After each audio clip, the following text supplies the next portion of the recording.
Hello दोस्तों, स्वागत है आपका एम के विलेज स्टडी में।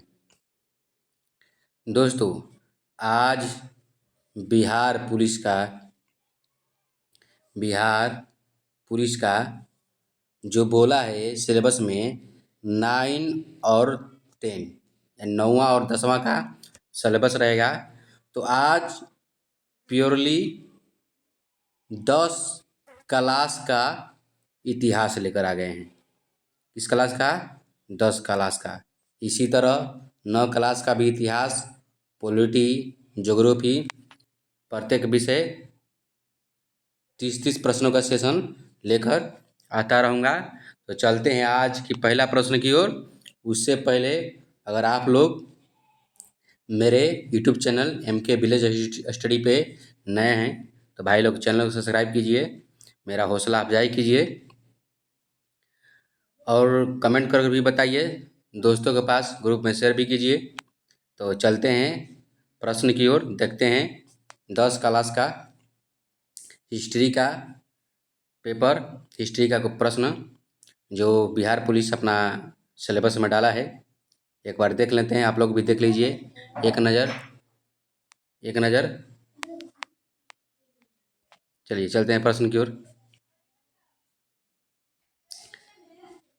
पहला प्रश्न है, यूरोप में जर्मन राइन राज्य का निर्माण किसने किया था? पहला प्रश्न है कि जर्मन राइन निर्माण किसने किया था? इसका हो जाएगा ऑप्शन नंबर ए लुइस 18वां, नेपोलियन बोनापार्ट। इसका हो जाएगा option number B. Option number B बोला कि जर्मन राइन राज्य का निर्माण, जर्मन राइन राज्य का निर्माण नेपोलियन बोनापार्ट किसने किया था? नेपोलियन बोनापार्ट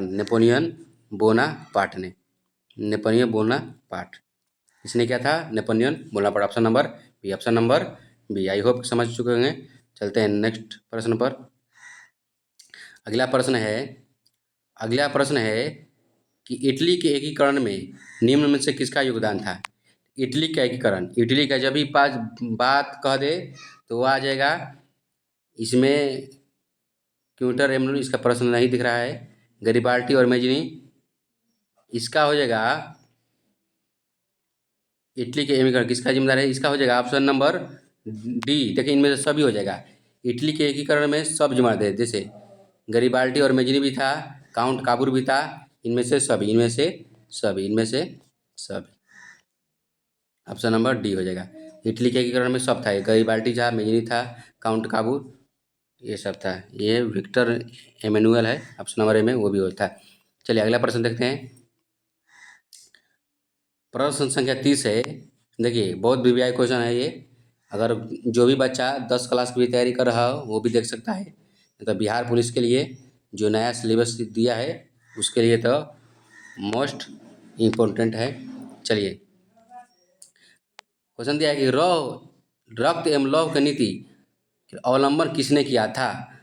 लौह एवं रक्त का नीति किसने किया था? तो यह हो जाएगा option number C, Bismarck. Option number C किसने किया था? बिस्मार्क ने किया था। लौह और रक्त एवं लौह की नीति किसने अपनाया था? बिस्मार्क ने अपनाया था। किसने? बिस्मार्क ने अपनाया था। Option number C. अगला प्रश्न है कि फ्रांस की क्रांति कब हुआ था?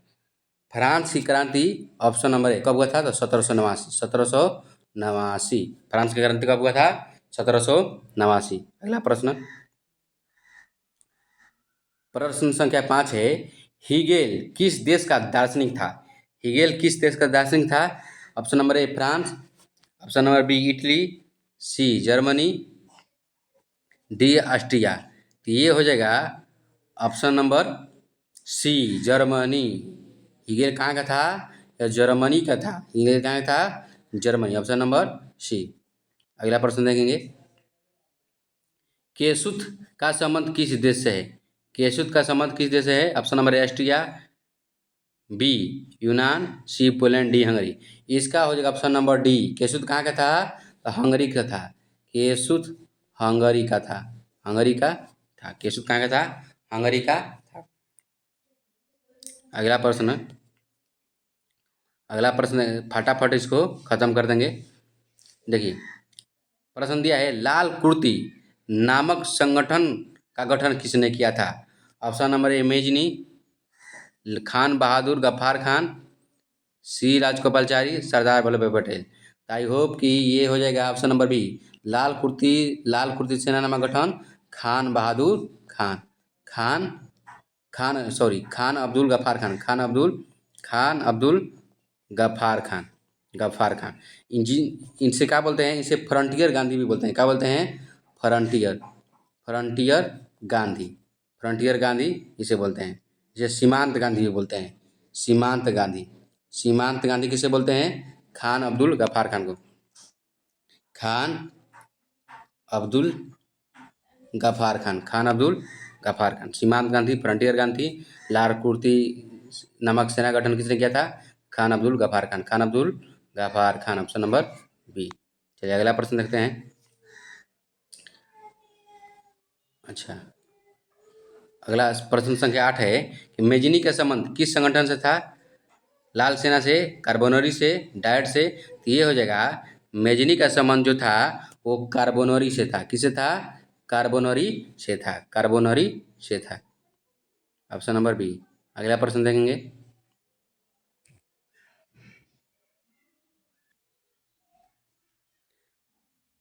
प्रश्न संख्या 9 है कि निम्न में से किस सम्मेलन में जर्मनी की क्षतिपूर्ति राशि को कम कर दिया गया था?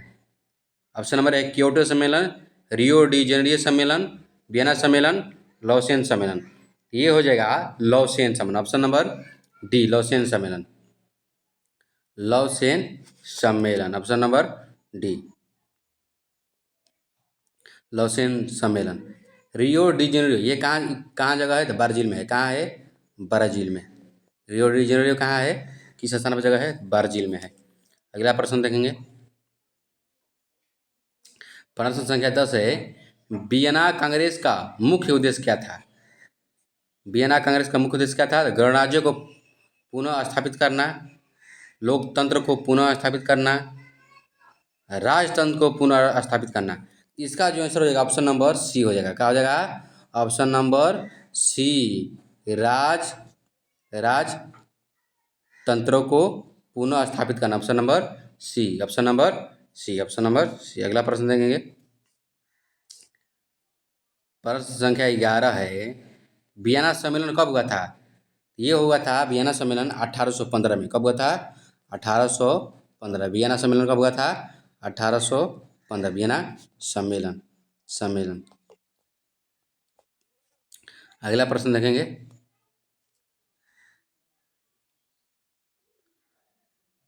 प्रश्न संख्या है काउंट काबूर को विक्टर एमुनल ने किस पद पर नियुक्त किया था?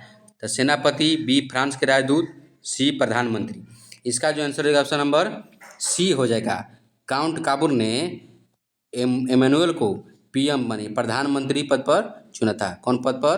प्रधानमंत्री। ऑप्शन नंबर सी है। अगला प्रश्न देखेंगे। जिबेलिन का संबंध था। अच्छा, जेवलिन एक संस्था था। क्या था? तो ये व्यापारियों का संस्था था। ऑप्शन नंबर क्या हो जाएगा? बी हो जाएगा। व्यापारी किसका संस्था था? व्यापारियों का। किसका? व्यापारियों का। ऑप्शन नंबर बी व्यापारियों, ऑप्शन नंबर बी। अगला प्रश्न है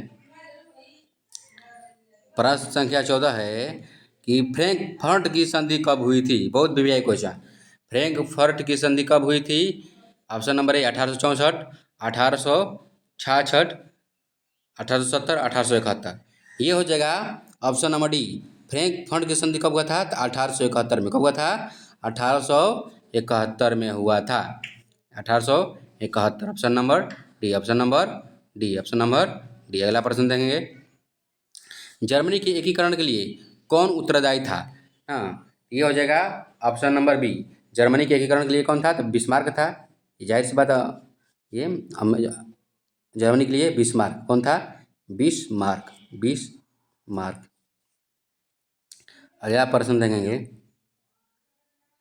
प्रश्न संख्या 16 है इटली के एकीकरण में निम्न में से किसका संबंध नहीं है? ये संबंध नहीं बता रहा है। तो इटली में मेजनी भी था, काउंट काबूर भी था, गैरिबाल्डी था। ये हो जाएगा बिस्मार्क। बिस्मार्क कहाँ का था? जर्मनी का। बिस्मार्क कहाँ का था? जर्मनी का। तो ये हो जाएगा option C, option number A. अगला प्रश्न, इटली और जर्मनी के एकीकरण के विरुद्ध निम्न में से कौन था? तो इंग्लैंड, रूस, ऑस्ट्रिया, फ्रांस। इसका हो जाएगा ऑप्शन नंबर, इटली और जर्मनी के एकीकरण के लिए इसका हो जाएगा इंग्लैंड। कौन सा? इंग्लैंड। ऑप्शन नंबर ए, इंग्लैंड। ऑप्शन नंबर ए, इंग्लैंड। इंग्लैंड, इंग्लैंड, रूस, ऑस्ट्रिया, अच्छा जर्मनी। ठीक है, अच्छा डाउट हो रहा है क्वेश्चन में, देख लेंगे। चलिए अगला प्रश्न देखते हैं। नहीं नहीं सॉरी, इटली और जर्मनी के एकीकरण का विरोध निम्न में से कौन था? इसका आंसर हो जाएगा प्रासा। कौन था? प्रासा था। प्रासा, प्रासा, प्रासा। चलिए अगला प्रश्न देखेंगे।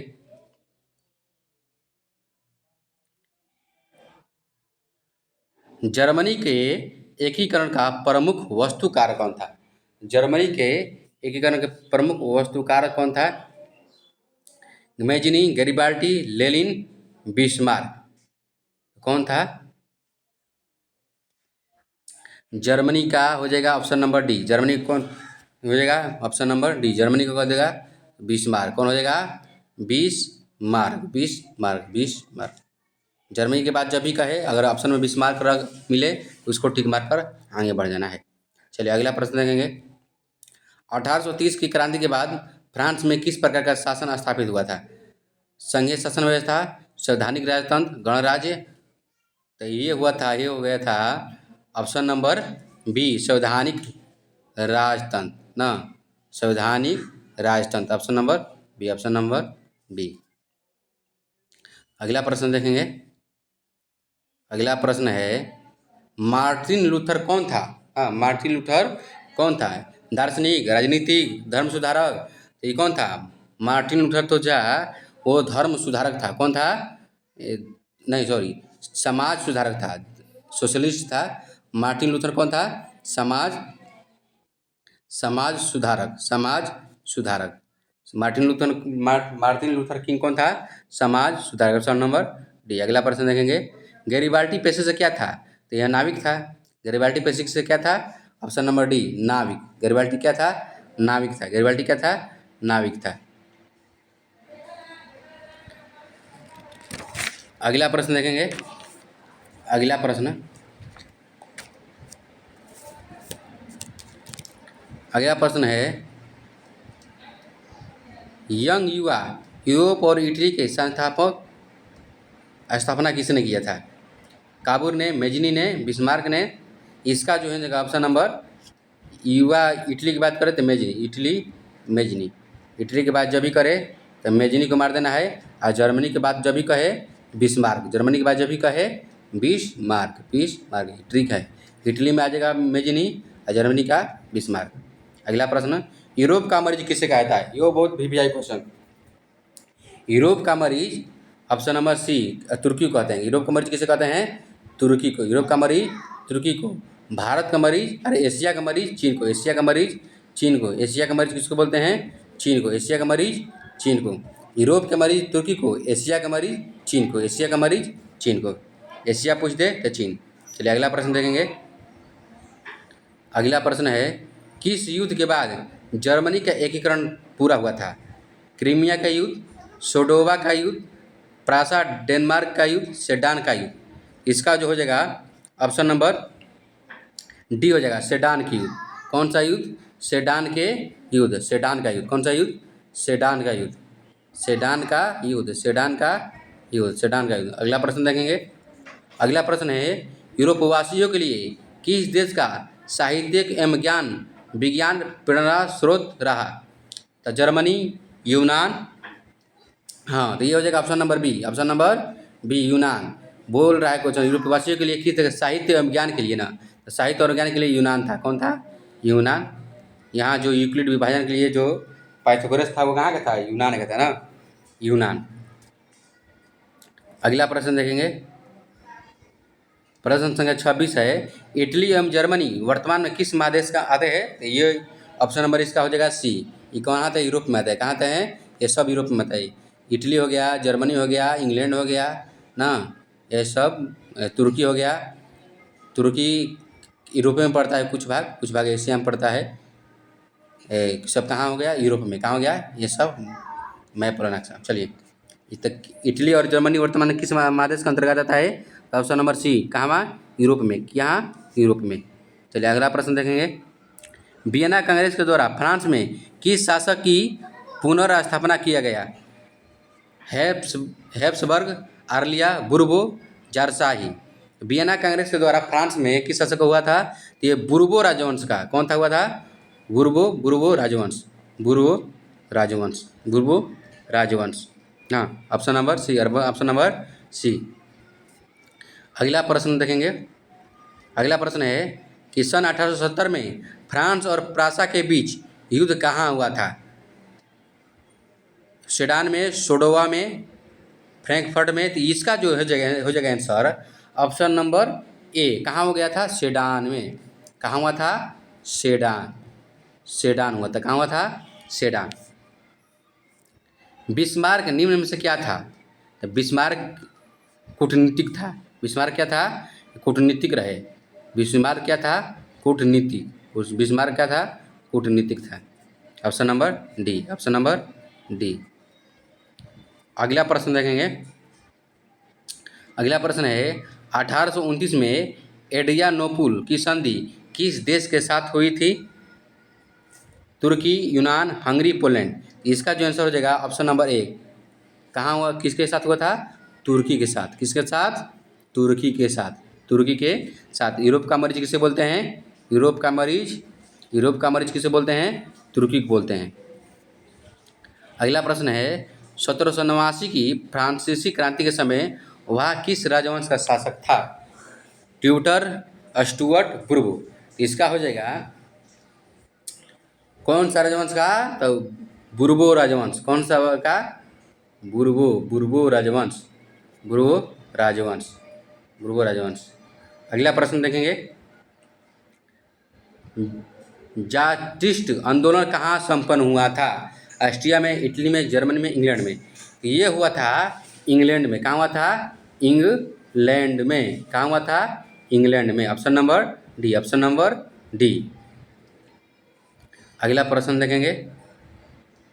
समाजवाद एवं साम्यवाद। दोस्तों, यह था इतिहास के 10 क्लास का प्रश्न था, जो बिहार पुलिस के सिलेबस में साफ कर दिया है। 9 और 10 का सिलेबस रहेगा। एक बार इसको आप लोग अवश्य देख लें, क्वेश्चन को दिमाग में बैठा लें। तो मिलते हैं नेक्स्ट वीडियो में। आई होप कि आप लोग समझ चुके होंगे। वीडियो कैसा लगा कमेंट कर ज़रूर बताइए, अपना राय दीजिए और चैनल को सब्सक्राइब कीजिए और ग्रुप दोस्तों में शेयर भी कीजिए। मिलते हैं नेक्स्ट वीडियो में। धन्यवाद।